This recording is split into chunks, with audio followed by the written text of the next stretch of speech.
Hyderabad metro రైలు పనులు నత్తనడకన నడుస్తున్నాయని ఆరోపించారు రంగారెడ్డి జిల్లా కాంగ్రెస్ నేతలు. మెట్రో పనులు వెంటనే పూర్తి చేయాలంటూ మెట్రో రైల్ భవన్ ముందు ధర్నాకు చేపట్టారు. రైల్వే పనులు నత్తనడకన నడుస్తుండటంతో ప్రజలు ట్రాఫిక్ సమస్యతో సతమతమవుతుందన్నారు.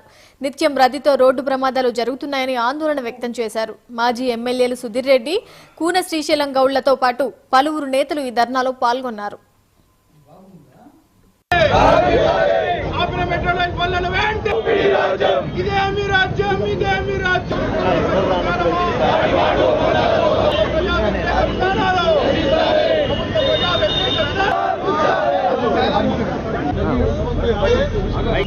यूटिलाइज करने का मौका दीजिए करके हम लोग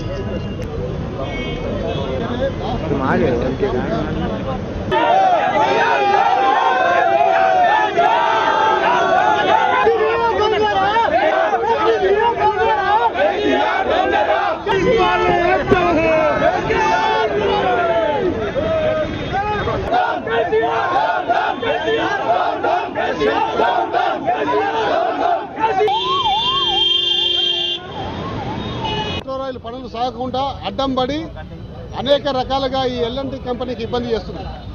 ఈ సంవత్సరం అంటే 2016 ఫిబ్రవరిలో ప్రయాణికులకు అందుబాటు రావాల్సిన మెట్రో రైలు ప్రాజెక్టు దాదాపు 2017 జూలై వరకు కూడా అందుబాటులోకి రాలేని పరిస్థితికి తీసుకొచ్చింది.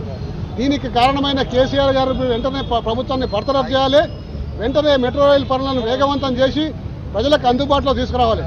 కాబట్టి ప్రజలు ట్రాఫిక్ ఇబ్బందులను తప్పించుకోవాలంటే వెంటనే మెట్రో రైలు పనులు ప్రారంభం చేసి యుద్ధ ప్రాతిపదిక మీద కంప్లీట్ చేసి రాబోయే రోజుల్లో ప్రజలకు కొత్త సంవత్సరం కానుకగా అందించాలని చెప్పి ఈ ప్రభుత్వాన్ని కోరుకుంటా ఉన్నాం. ఈ యొక్క మెట్రో రైలు ప్రాజెక్టు కాంగ్రెస్ పార్టీ చాలా ప్రతిష్టాత్మకంగా తీసుకొని మరి ఆ రోజు ప్రారంభించడం జరిగింది. మరి దురదృష్టవశాత్తు తెలంగాణ ప్రభుత్వం వచ్చినాక మరి దాన్ని కుంటుపడే విధంగా మరి మన ముఖ్యమంత్రి గారు చేయడం జరిగింది.